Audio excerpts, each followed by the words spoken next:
জানা লাগবে না? বইয়ের নাম হলো জায়েদা। জোরে কোন নাম কি? কুটনি। কুটনি এর কথা ওর কাছে, ওর কথা ওর কাছে। বিবিসি গোটা পাড়ার খবর ওর কাছে আছে। আপনাদের গ্রামে এরকম মেয়ে মানুষ আছে না নাই? গোটা পাড়া আগুন জ্বলায়, গোটা পাড়া। হোসেন দৌড়ে এসে বাবার হাত ধরে বলতেছে, ও বাবা, আপনি সত্যি করে বলেন তো আমার মা আপনার কেমন বউ? বাবা, আপনি যেমন ভালো বিয়ে করে ভাঙ্গা বাড়ি জান্নাত হয়েছে, আমার নানা যেমন ভালো বিয়ে করে ভাঙ্গা ঘর জান্নাত হয়েছে, আমি হোসাইন তেমন একটা ভালো বিয়ে করতে চাই। ওমর ফারুক বলে, হোসাইন, আমি যে মেয়েটার ঘটকালি করতেছি এই মেয়েটা অত্যন্ত ভালো বাবা। 6 বছর বয়সে মান গ্রহণ করেছে, 12 বছর ইমানের নির্যাতন সহ্য করেছে, এরপরও ইমান হারা হয় নাই। এমন একটা মেয়েকে বিয়ে করলে তোর জীবনটা বড় শান্তি হবে। হোসেন বলতেছে, আমিরুল মুমিনিন, আমিও সিদ্ধান্ত নিয়েছি আমি সেই মেয়েকে বিয়ে করব যে আমার 3টা প্রশ্নের উত্তর দিবার পারবে। জোরে বলেন কয়টা? ওমর ফারুক বলে, হোসেন কি 3টা প্রশ্ন করবা? হোসেন বলতেছে, যাকে বিয়ে করব তার সামনে প্রশ্ন আউট হবে, দুনিয়ার অন্য কোনো মানুষের কাছে প্রশ্নের কথা বলবো না। ওমর ফারুক বলে, আলী ভাই, তোমার হোসেন যে 3টা প্রশ্ন করবে এই ব্যাপারে আপনার খবর কি? আলী বলতেছে, জীবনের প্রথম শুনলাম। সঙ্গে সঙ্গে ওমর ফারুক টাওরা দেয়। আলী বলতেছে, কেন যাবেন? বলে, যেই প্রশ্ন তুমি জীবনে শোনো নাই আমিও জানি না, সেই প্রশ্নের উত্তর মেয়েটা কেমনে দিবে? এই ঘটকালি আল্লাহ আমার কবুল করে নাই। মেয়েটার নিকটে গিয়ে বলতেছে, মা, আমার আব্দুল্লাহর সঙ্গে বিয়ে বসলে মা তোর জীবন শান্তিময় হয়ে যাবে। মেয়েটা বলতেছে, একটা বারের জন্য খালি আপনি বলেন হোসেনের চাইতে আব্দুল্লাহ ভালো, তাহলে আমার কোনো আপত্তি নাই। ওমর কান্দার বলে, মা কেমনে বলবো হোসেনের চাইতে আব্দুল্লাহ ভালো, কেমনে বলবো? মেয়েটা বলতেছে, তাহলে আমি তো আপনার আব্দুল্লাহর সঙ্গে বিয়ে বসবো না, বিয়ে যদি বসতে হয় হোসেনের সঙ্গে বিয়ে বসবো, অন্য কাউরে বিয়ে করব না। ওমর ফারুক বলে, মা, হোসেন সেই মেয়েকে বিয়ে করবে যে মেয়েটা 3টা প্রশ্নের উত্তর দিবার পারবে, যেই প্রশ্ন আমিও জানি না, তার বাপ জীবনে শোনে নাই, তাহলে তুমি কি উত্তর দিবার পারবা? মেয়েটা ঘরের মধ্য থেকে বলতে, আমিরুল মুমিনিন, হোসেন কি 3টা প্রশ্ন করবে আমি জানি না, তবে আমার ইমান বলতেছে আমি না পারলেও আমার আল্লাহ পারাবে। লিল্লাহ তাকবীর। আমার ইমান বলতেছে ভারত যদি বাংলাদেশকে আক্রমণ করে গোটা ভারত ভাঙ্গা খান খান হয়ে যাবে। ধরে কোন কথা ঠিক না? মুদির তলে পায়ে মাটি পাবি না, এটা আমার ইমান বলতেছে। গুজরাতুল হিন্দ রাসূলের হাদিসটা পড়ে দেখবেন, ওরকে মরণ বিঘার উঠছে। যখন কি বিঘার, ও যে একটা জোকার চ্যানেল নাই, জোকার চ্যানেল দেখবেন মাঝে মধ্যে দৌড়ে দৌড় মেরে দেখে বাংলাদেশ নাই, বাংলাদেশ ওই বলে বাংলাদেশ খুঁজে পাচ্ছে না। কি সম্পাদিক? হ্যাঁ, বাংলাদেশ নাই। হ্যাঁ রে, আমার ইমান বলতে, আপনাদের ইমান কি কয়? কথা কন না। হ্যাঁ,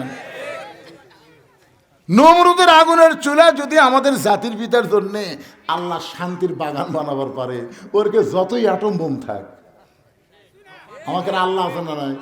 মার মার, তোরা ভগবান হইয়া আল্লাহর জায়গা মারে দেখতো, দেখ আল্লাহ কি করে। অ্যাটম মারবি ঠিকই, আসবি ঠিকই, পড়বি ঠিকই, ফুটবি না, কারণ ফোটানোর মালিক খেয়ে। নমরুদ আগুন জ্বলাছে ঠিকই, খড়ি দিছে ঠিকই, সব করিছে ঠিকই, জ্বলবি না।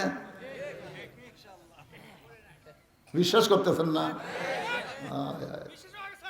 হয়নি? খালি আসে আটম পড়বি আমাদের মাটির পরশে, আল্লাহ কয় তরমুজ হয়ে যা, যা তরমুজ হয়ে যা। এখন আমাদের ছেলেবেলে চাকু লিয়ে যায় তরমুজকে, বিশাল যে বোঝেন না, 15-20 মণ ওজনের তরমুজ কেটে কেটে তখন 10-20 জন মিলে খাবি, ওরা দূরবীন যন্ত্র দিয়ে দেখবি কে রে হাটুমের খবর। ভগবানের হাটম আল্লাহ কাটে খায়, মানে ওরকে ভগবানের হাটম, আমাকে আল্লাহ দল কাটিয়ে খায়। আরে 3 দিক থেকে ফেরাউন ঘিরে কয়, ভারত দিকে বলতেছে আমরা 3 দিকে আছি, একদিকে সাগর, বাংলাদেশ পলাবি কোন দিক দেয়? এই শালা ফাটাকেষ্ট ছিলেন না মিঠুন চক্রবর্তী, ওই গতকাল কছে বাংলাদেশকে দখল করতে আমাকে 15 দিন লাগবে না। কে রে ফাটাকেষ্ট? এটা সিনেমা করে, খালি দখল করবার। আমার ছেলেদের হাতে 3 হাতা লাঠি থাকবি আর একটা খুর থাকবি, আসবি লাঠিতে বাড়ি মারে ফেলে দিবি, খুদ দেখাটে পল্টে দিবি। তোরে কর কথা ঠিক। আল্লাহ ছাড়া উপায় নাই রে। আল্লাহু লা ইলাহা ইল্লা হুয়াল হাইয়ুল কাইয়্যুম। দেখেন, আল্লাহু লা ইলাহা ইল্লা হুয়াল হাইয়ুল কাইয়্যুম। যদি মন চায় আলিফ বাদ দেন লিল্লাহি মা ফিস সামাওয়াতি ওয়াল আরদ। আবার যদি মন চায় লাম বাদ দেন লাহুল মুলকু ওয়া লাহুল হামদ। আবার যদি মন চায় লাম বাদ দেন হুয়াল্লাহুল্লাযী লা ইলাহা ইল্লা হু। আমার আল্লাহর সব কিছু বাদ দিলেও আল্লাহ বাদ পড়ে না। মুসলমানের আল্লাহ সদা বিরাজমান। জোরে বলেন ঠিক কিনা? মেয়েটা বলতেছে, আমির আল মুমিনিন হোসেন কি 3টা প্রশ্ন করবে আমি জানি না, তবে আমার ইমান বলতেছে আমি না পারলেও আমার আল্লাহ পারাবে। ইমানের বলে কেউ তখন বলিয়ান হয়ে সামনে যায়, ওটিকে আর সাগর থাকে ভাই। আল্লাহকে রাস্তা হয়ে যা, আয় আয় 12 লাইন রাস্তা হচ্ছে। ফেরাউন কয় খেলে ওই নামছে আমরাও নামি কেরে মালওয়ানের যার নাম। আমরা যে বঙ্গোপসাগর পার হবো, ওরা মনে করবে আমাকে রাস্তা তারা নামিয়ে দেখ কি হয়। একবারে এমন সুবরান খাওয়া খাবুরে মুদি, মাথা টুলা খাওয়া হতে পারবো না। তোর এখন কথা ঠিক কি না? আর মাশাল্লাহ আমরা এমন একজনের বসাছি ভাই, আমরা এমন একজনের বসাছি মানুষ বিপদে পড়লে সেই দোয়া পড়ে। তোর এখন কথা ঠিক। বয়স একটু বেশি হোক হোক, সেদিন দেখছে মাথার টুপি দিছে। সেদিন দেখেনি ইউনুস সাহেব মাথার টুপি দিয়ে কি সুন্দর চেহারা, খালি এটি একটু একটু সামনে দাড়ি তুলি, ওই মালওয়ানের বাচ্চার খাওয়া আছে। ইউনুস নবীরে খাইল মাছেতে গিলিয়া, ফেরেস্তা পাঠাইলো আল্লাহ ইসমে আজম দিয়া, দমে দমে সে হরদম পড়ে সে ইসমে আজম, মাছেরই উদর হইতে বাঁচাইলো প্রাণ। সবাই বলেন আল্লাহ আল্লাহ, তুমি জাল্লে জালালুহু, শেষ করা তো যায় না গে তোমার গুণগান। হযরত তোমার এক দৌড়ে হযরত আলীর বাড়ির দরজায়, আলী হযরত আলী দরজা খুলে বলে, আমির আল মুমিনিন কিছুক্ষণ আগে কানতে কানতে আপনি চলে গেলেন, আবার আইসেন বলে তারিখ করার জন্যে। হোসেন বলে কিসের তারিখ? বলে বিয়ার তারিখ না, তুমি যে 3টা প্রশ্ন করবে মেয়েটা উত্তর দিবার পারবে কি পারবে না তার তারিখ। আলী বলতেছে, আমির আল মুমিনিন যেই প্রশ্ন আপনি জীবনে জানেন না, আমি জীবনেও শুনি নাই, সেই প্রশ্ন মেয়েটা কেমনে দিবে?